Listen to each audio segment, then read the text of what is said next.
Khoi Patrol, Weather and Lindol Update. Ika-28 hanggang ika-29 ng Hunyo, 2026.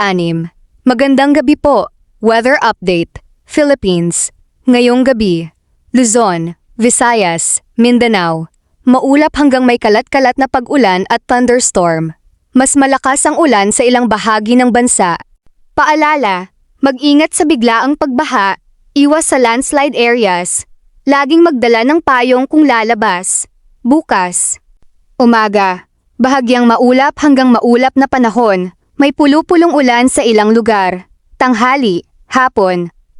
Mas aktibo ang ulan sa Visayas at Mindanao, Davao, General Santos City, at Sultan Kudarat. Thunderstorms at possible heavy rains. Local update, Davao Region. Cloudy with scattered rain showers at thunderstorms. General Santos City. Maulap na kalangitan. Posibleng ulan sa hapon-gabi. Sultan Kudarat. Intermittent rain. Thunderstorm possible sa gabi. Karagatan update. Katamtaman hanggang bahagyang maalon ang dagat.